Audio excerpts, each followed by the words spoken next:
Hello and welcome to a special series of Research Matters podcast. In today's episode, I, Spoorthy Raman, will be talking to two special guests of eminence. One of them is Professor Anand Pandian, Professor of Anthropology at the Krieger School of Arts and Science at Johns Hopkins University, USA. Professor Pandian's research work spans the study of past and present human societies in South India, cinema, and the tussle between the human and the ecological world. In his 2 decades-long research career as an anthropologist, Professor Pandian has been a recipient of numerous awards and recognition, with the most recent being the Infosys Prize 2019 in Social Sciences category. Professor Pandian, congratulations on this honor and welcome to this episode of Research Matters podcast. Thank you so much. It's lovely to be here. Thank you. We are also delighted to have with us Professor Kaushik Basu, Professor of Economics and the CMARCS Professor of International Studies at Cornell University, USA. In the past, Professor Basu has also served as the Chief Economist and Senior Vice President at the World Bank. Professor Basu also chairs the jury of the Infosys Prize in the Social Sciences category.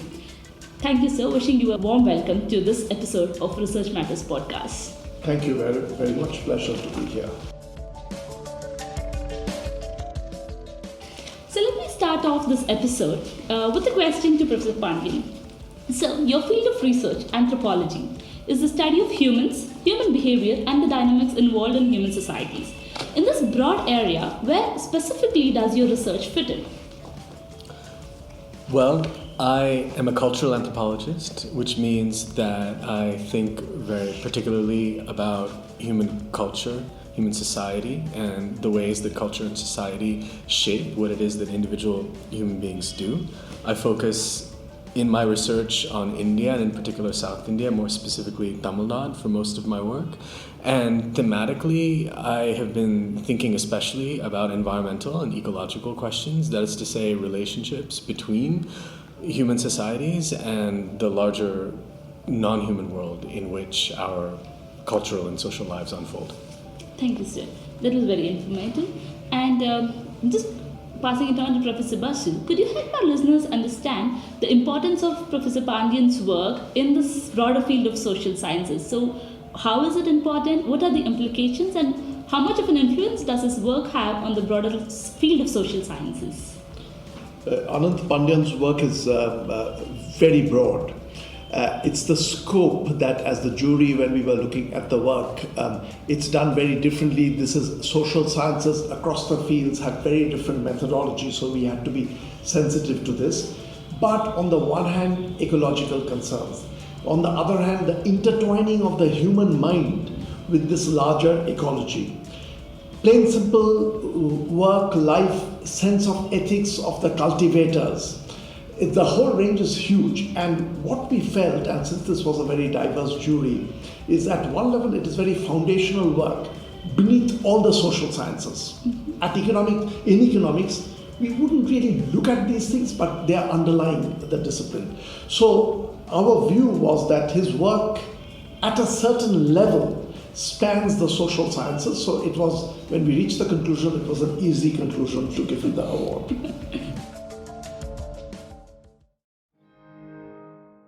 Professor Pandian, one of the fields of your study, as Professor Basu mentioned, is ecology and human interaction with ecology. Your profile mentions that you talk about the tension between the sphere of human aspirations and ecological horizons. How do you explain human aspirations? What kind of aspirations are you studying, we as humans have? It's a difficult question, isn't it? Because in a sense, the answer to that question is everywhere around us. We're sitting at a table in a rather opulent hotel in this beautiful colonial era compound that is nestled within a bustling, booming metropolis whose noise we can actually hear through the window. So the challenge of coming to terms with something like human aspiration is that it is so manifold and so deeply structured into so much of the environments that we live and work and pass through that it becomes very difficult to begin to kind of pin down what exactly one might ask and who might one ask that too. The way we work as anthropologists is as storytellers. What we try to do as anthropologists is to pick up kernels of interest and concern from individual lives, from people living and working in a particular situation, and to try to spin some larger significance from the vantage point of those very particular situations. And the hope is that with sufficient attention, with sufficient curiosity, with sufficient imagination of the scope that is at stake in any one particular situation, we can actually reach some of that range that Professor Basu was speaking of a second ago. It's interesting. And again, when you talk about ecological horizons and the ecological consequences we are seeing of late in the world, case in point is the warming climate. That's right. And extreme weather events, glacial melting, you have rising sea levels, which is sinking Venice and towns like that. All of this are affecting humans, of course, in addition to other life forms. In your opinion, how did we as humans manage to get to this pathetic situation? And what do you make of from an anthropological lens of this mess that we have created for ourselves, knowing that these are situations we will face in the future if we continue to degrade our environment? Well, circumstances have come to the point where many observers are inclined to call the present era by the name of the Anthropocene. That is to say, to actually imagine the present moment as an era of global human ecological dominion. Which is to say that whatever it is that we face now has about it a kind of grand scale, connected up with so many phenomena of interconnected scales and magnitudes structured into our economies, our politics, the different forms of social life that people pursue in different places. All of these things have histories. They build on prior legacies. One could easily and importantly make the case that the colonial era in particular had a great deal to do with the rise of particular forms of modern life that carry with them the forms of ecological entailment that you're speaking of. But I think at the same time it's important to emphasize that while it is the case that we, in a sense, share a certain kind of fate as human beings, responsibility for that condition is quite unevenly distributed. You take something so concrete as a carbon footprint, it can vary 50 or 100-fold depending on where one is in the world or even in a particular country. And so we ought to be very careful about overgeneralizing and assuming that simply because we find ourselves in a predicament of this scale, that all of us are somehow equally responsible. And indeed, so much of the impasse around action for the climate and really many other transboundary ecological concerns has to do with the unequal distribution of responsibility and the unwillingness that our political actors often have in acknowledging that inequality and taking responsibility for the scale of what has happened. Absolutely. Can I add a word to this? Yes, please. When you ask how have we got to this predicament, what is quite striking is, in the past, human beings have got to similar predicaments. When the Indus Valley civilization, say roughly 1800 BC, they were using water in a way which was not viable for them. There was an existential threat. The difference is, this time we are more aware, so there is also a positive side to it that we are able to analyze our own predicament in a way that we have not done in the past. So we have earlier taken society to the brink and then gone over the brink, the civilization had collapsed. The hope this time is that we have an awareness that we will be able to muscle together, put together, and do something about where we have brought the world to. But of course, when one studies ethics, when one studies human aspirations, when one studies desire, what we find again and again is the mismatch between what we know and what we do, what we think ought to happen and what actually happens, and so much seems to turn on those gaps. Right, and we could go over the precipice and yet again. I think I'll just elaborate or a little have a follow-up question on what you just mentioned, the good and the bad, the sense of morality. In the discourse that we have been seeing, not just with respect to just the environment, but then a greater part of what is happening in the world, there is something that is being enforced in terms of morality, saying that okay, this is good and this is not so good.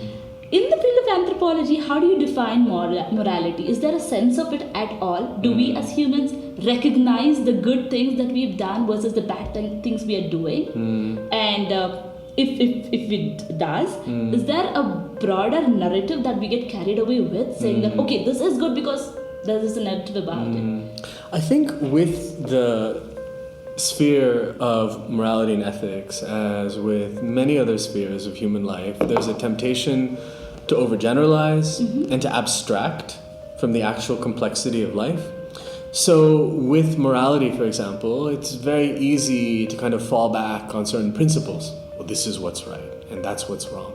And it of course is the case that all of us have sentiments of this kind. We often speak in terms of right and wrong. But thinking about phenomena like that as an anthropologist, what we see is that it doesn't simply come down to the principles that we have, the ideas that we can speak of. So much turns on practice. It's one thing to say that climate change is terrible. It's another thing to build, say, a life that makes possible a less destructive future. And so what we are interested in, those of us who work on matters of morality and ethics in the field of anthropology, are those domains of practice, of habit, of everyday organization of life, the moral valences that everyday life carries, and the ways in which those situations that people find themselves in, of course, produce reflections on what is right and what is wrong, but also carry with them the possibility of imagining those things in slightly different ways. So the question for us has to do with the contrary understandings of morality and ethics that we can begin to build if we pay more close attention to how it is that people actually live, rather than simply relying on a more abstract sense of what they ought to be doing or ought not to be doing. So it's more a time for looking inside ourselves to really evaluate how we are living versus conforming to just what is said to be so and so or labeled to be good or bad. Looking inside ourselves, but also looking more closely, I would say, at the everyday lived texture of ordinary life. I'll give you just one quite concrete example. Sure. I like to walk. I do my best to sort of move about the world on foot as much as possible, rather than simply getting into a motor vehicle. It's part of a kind of ecological sensibility I try to nurture. But nurturing that sensibility, being able to carry it out, depends on the environments that we have at hand. I simply had to pick something up yesterday, and I tried to make my way on foot to a shopping area not very far from here. I started walking, but found that just space was organized to such a profound degree for the cars and other motor vehicles that it was very difficult to simply walk, and I had to eventually just get in an auto and get there.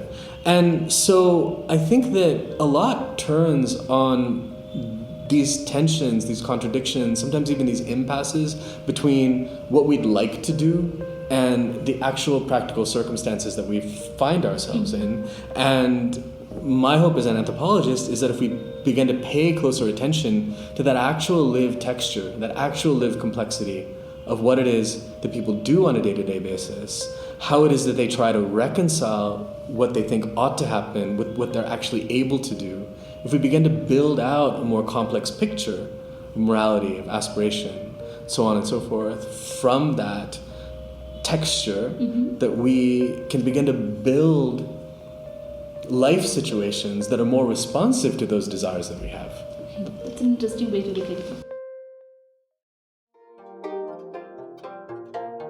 Turning back to Professor Basu, you have been an economist all your life, and pretty much economics in the world is kind of at loggerheads with ecological conservation. And right now we're seeing this boom of green economy, whatever that means, and some corporations have been kind of ecologically conscious in kind of making the right decisions, not for just themselves but for the environment as well, and that's what they say.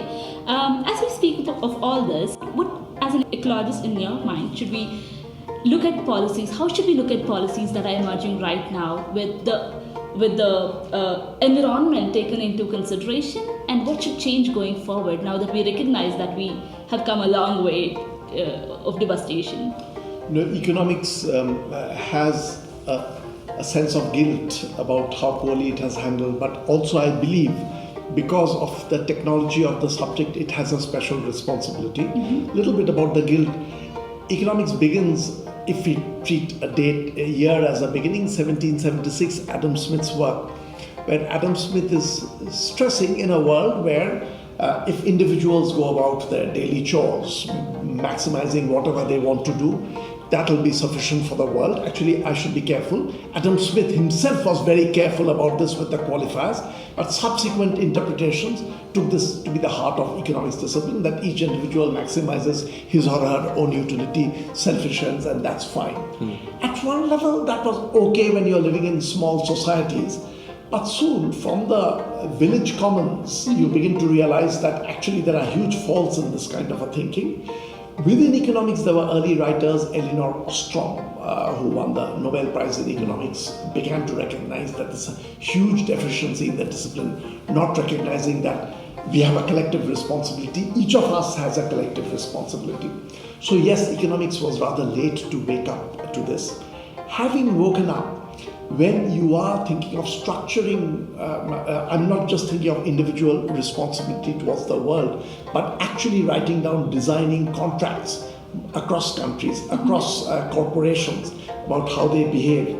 Economics has a certain structure, and it is worthwhile now to pay a price for what we've done in the past by being actively engaged in these global contracts. And there are people, I have to say, in the profession, large number of them, Bill Nordhaus, who also won the Nobel Prize recently.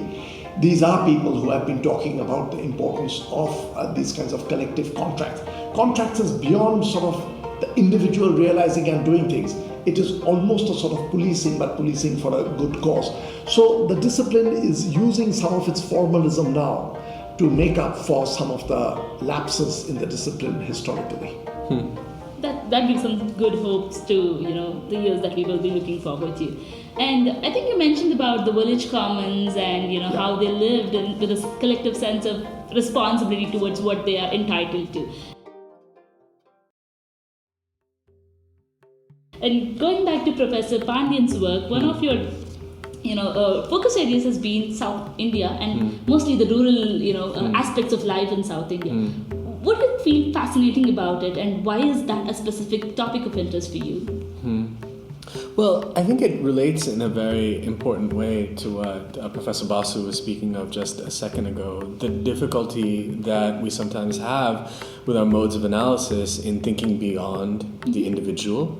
That is to say, so much of the analytical infrastructure that we have at our disposal in the social sciences begins with the presumption that people act in the world as discrete individuals, when of course it's never the case that we do. And the question then is how to arrive at a more carefully textured sense of how it is that action arises out of a shared milieu, whether it has to do with common property resources or simply forms of human action that are undertaken in concert with others in a community or a society. And one of the most profound lessons for me in exploring those questions as an anthropologist in rural Tamil Nadu in particular is that the ways in which people imagine themselves are actually rather counterintuitive, because even if you take something so apparently private and interior and individual as the way in which someone might conceive of their own desires or the nature of their own individual hearts or minds, people would again and again make sense of who they are and what they do in relation to the larger agrarian landscape in which they live and they work. I gave an example in a lecture that I gave here yesterday afternoon of an elderly cultivator that I got to know very well when I was doing my fieldwork for my dissertation and my first book in a village in southern Tamil Nadu, who told me one day in a more philosophical mood that what happens in our minds or our hearts is that this is where our thoughts ripen. And it was actually quite interesting for me to hear him speak of how desire and thinking might ripen in one's own heart in the same way that crops ripen in a field, and to really absorb the idea that for this individual there were all of these imaginative, metaphorical relays between a larger world and how they imagine themselves. What I'm trying to say is that when one pays attention to that actual emotional texture of people's lives in places like this, we find that the idea of the individual is actually very artificial, and that people are actually almost distributed in the landscape in a very deep and profound way. And it actually gives us resources with which to wrestle with some of the problems that Professor Basu was speaking of, that have to do with reorienting our analytics on a more collective terrain. Is this something that we as urban dwellers have lost in, being through the process of modernization, urbanization? Is there something that is very typical or unique to people who live in commons, like in small villages and collectives like that? Well, I think that it's tempting to think that that's the case, but my feeling as an anthropologist is that never does actually go away, because whatever it is that we do, we may think of ourselves as individuals, but everything that we do, even as individuals, depends on a larger ecology of relationships and of materials and of other people and other non-human beings that we're always caught up in, whether we acknowledge that or not. This lesson came to me quite profoundly with later research that I was doing in the milieu of Tamil cinema, working with urban dwellers, filmmakers, following them between their offices, their studios, film sets, wrestling with something that was very, very technical, very mediated by computers and other very advanced technology, and yet so deeply relational. So deeply caught up, so responsive to the play of elements in the worlds in which they worked, whether it was the shifting light that came through the clouds as one was shooting outside, or the movement of the wind as it might rustle things on a set, that even there was a kind of responsiveness to the environment that one wouldn't associate with a kind of modern urban life. So I think part of what we have to do is to disabuse ourselves of certain myths that we carry about what it is that we think we must have lost when we became modern, what it is we think we must have lost when we became urban. If we pay, I think, a little more attention to how it is that we actually live and operate, we might find that our lives are actually much more complicated still than we give them credit for being. That's interesting insight. Thank you so much, sir. You did mention cinema, and it's commonly said that cinema is a reflection of the society, because various issues that are spoken in cinema actually lies within our society and it's part of it. So why cinema, and how do you look at the field of cinema from an anthropologist's view?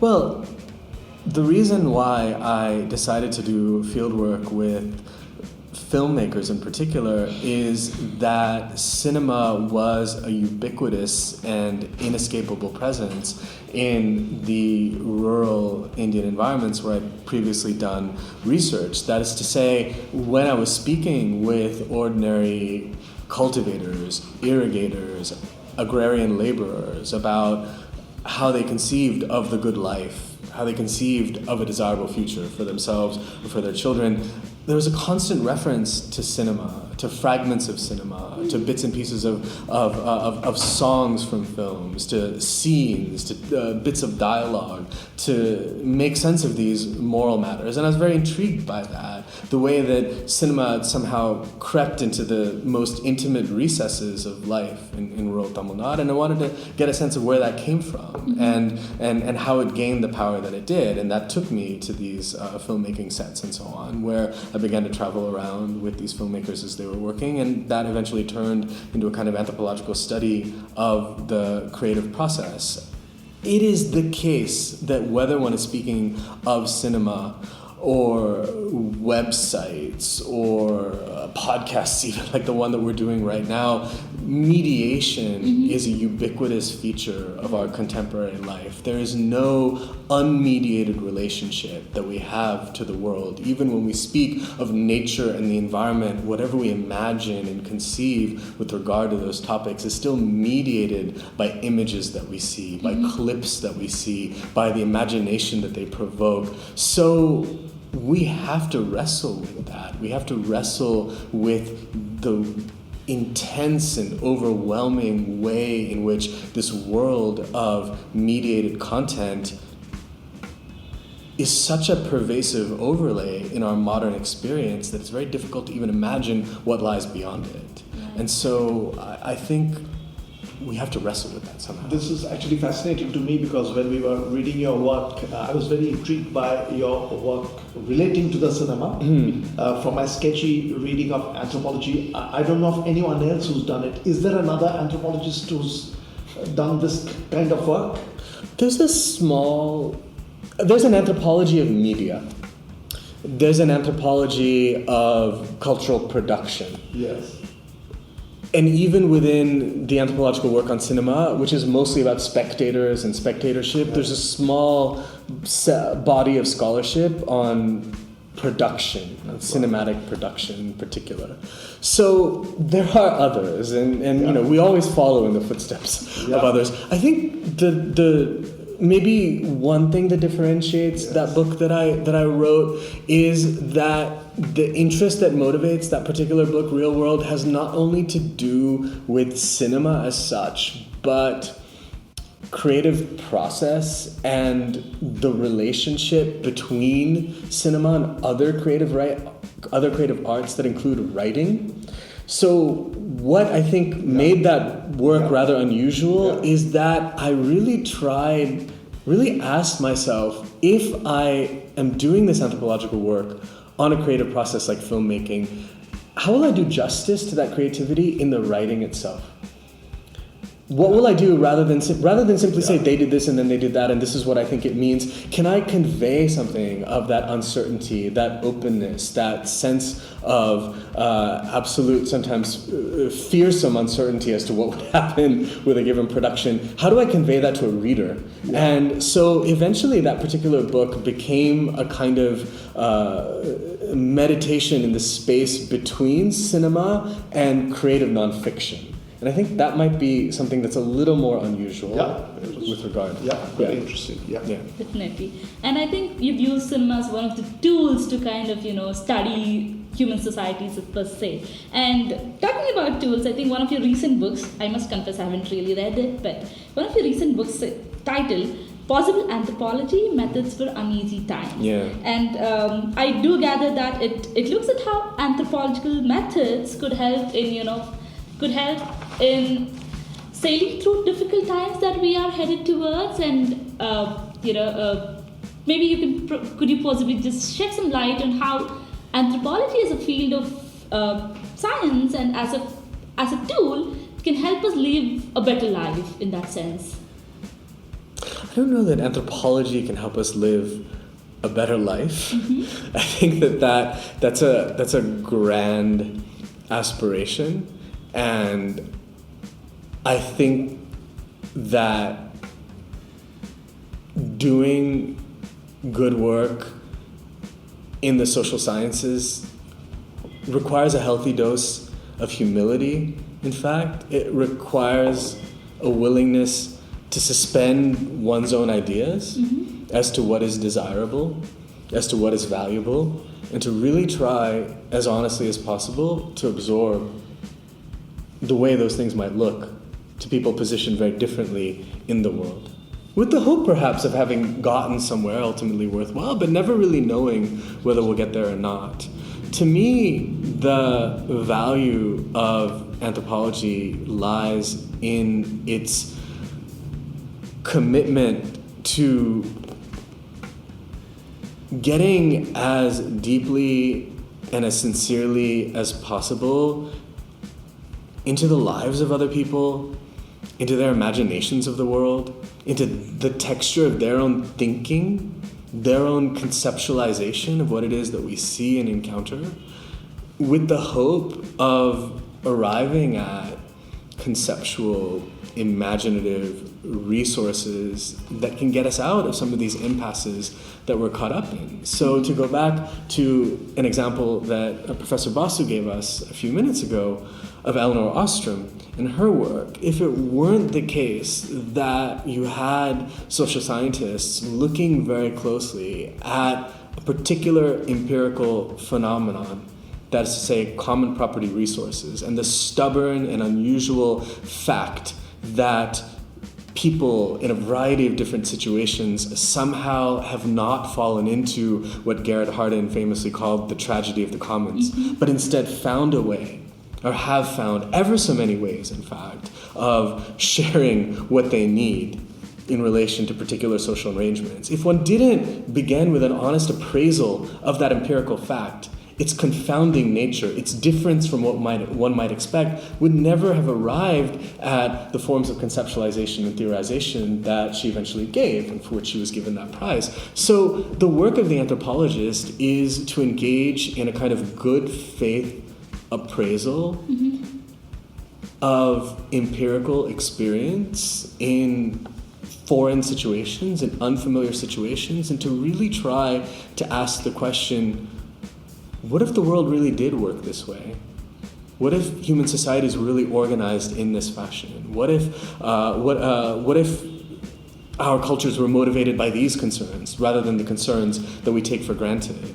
What could the world look like? What would the future look like? It's that kind of speculation that we engage in as anthropologists. It doesn't often leave us with very concrete answers, but in some ways I think it's the question that matters more than the answer. Pretty much like any other field of science, which is driven by curiosity, and you don't know what the end result is going to be, but then you are in this pursuit of knowing what it could be. That's right, and that's a beautiful point, and I think that the march of science is one that depends on that to a great degree. The curiosity of a field like anthropology, however, is that it's not additive and cumulative in the way that we might find to be the case for a lot of the sciences. That is to say, anthropologists are constantly inviting us to start all over again as if we didn't know anything. Okay. Every anthropology is as though the world was just afresh with new experiments. And I think that is both really exciting, but also really frustrating. Our students certainly find it frustrating at times.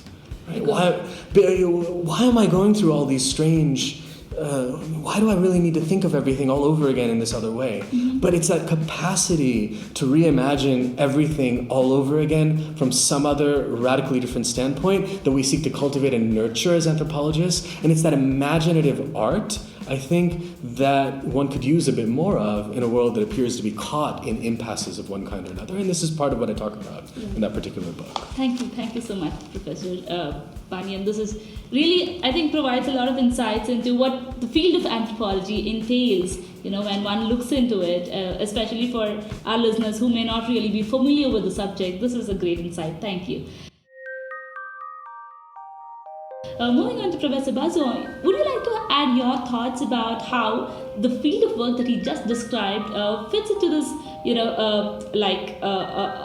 or an anecdote that you may have that kind of, resonates with what Professor Pandian just mentioned, in how anthropology can help us evaluate the society we're living in? Actually, I am being an economist, and that's what I've done all my life, but anthropology has been a great fascination for me in a very not specialist way. Whenever I go to a new city, new place, my instinct is not to head to the museum or the art gallery, but just to go into the bylanes and to begin to converse with people. Absolutely instinctive, I do that. I enjoy that. It sort of picks things up. And actually, in my profession, I have done one or two things very early in economics there is a lot of literature on why share tenancy as a system should not exist. But share tenancy does exist. And I remember in Jharkhand years ago at a tea shop meeting a person who was using share tenancy as a form of contract. And it was over tea with this semi-blind person with a plot of land. I had this long conversation about his thinking, and I was giving him theories of economics without naming why Stiglitz thinks that your system can't exist. And in his inchoate way, he was coming up with answers. And I wrote up a technical paper in economics on the existence of share tenancy, purely based on that conversation. So it has appealed to me, and actually my first reading in anthropology was Levi-Strauss. And I remember being totally gripped by that. So it is amateurish interest in the discipline, but I feel it's a fascinating discipline which underlies so much of what we do, and we ought to pick up more of that raw freshness of anthropology into our discipline. We do too little of that. Thank you, sir. That was great to know that, how you could relate this to economics as such, and how I think you mentioned a very nice thing where when you probably visit places, you go and try to see what real life looks like in these areas rather than looking at specimens in museums when we have specimens right in front of our eyes. So with that note, I want to just ask both of you, this is a question to both of you.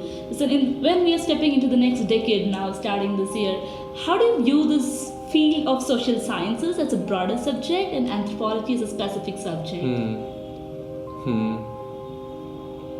I think one of the great challenges that we face in the social sciences has to do with the very nature of what we mean by society. I think for too long we've taken for granted that society is a property of human beings. That is to say, we've taken for granted that when we speak of society, we're speaking of forms of collective life shared by human beings alone. Of course, we know that non-human beings have societies. We know that there are animal societies. We know that plant societies. We know that a forest is only a forest insofar as it's a society of a particular kind, a society composed of organisms of various kinds. I think that the question of whether or not the social sciences will rise to the challenge of responding to the gravity of our environmental predicaments with the requisite imagination, creativity that gravity demands will have to do with how effectively we can expand our sense of the social beyond the human, how effectively we can begin to imagine interrelationships, points of affinity, points of contact, overlap, tension, yes, but also potential sympathies and affinities between the texture of our social lives and the larger social texture of terrestrial life as we find it. I don't know how Professor Basu feels about that question. Well, very briefly, I actually feel that the social sciences, anthropology, certain branches of philosophy, certain parts of economics will grow in importance. And one of the reasons for that is it is this intuitive element of this discipline which will be very difficult for technology to take over. Whereas many other disciplines, large parts of those disciplines will be taken over by technology that will do it perfectly. Whereas it is this slightly almost mystical element of the social sciences which will have to remain with human beings, and human beings will disproportionately engage in this. So I feel it's a discipline that is going to grow in importance. Thank you, sir. And I'm sure with all those kind of growths and futures that we have ahead, talks of, hopefully in this decade we'll try to understand how we work better with the kind of ecosystems that we are dealing with, and that's a great note to end with. And I think we are as well coming to an end towards this episode, and I definitely would want to thank you, Professor Pandian and Professor Basu, for being my great guests in today's episode of Research Matters podcast. It was a pleasure talking to both of you, and it was a great opportunity for us at Research Matters to know your insights and thoughts about these points. Thank you, and thank you for listening in for this episode of podcast. For more such podcasts and science news from India, please log into our website www.researchmatters.com I end. Have a lovely day, all of you. Thank you. Thank you.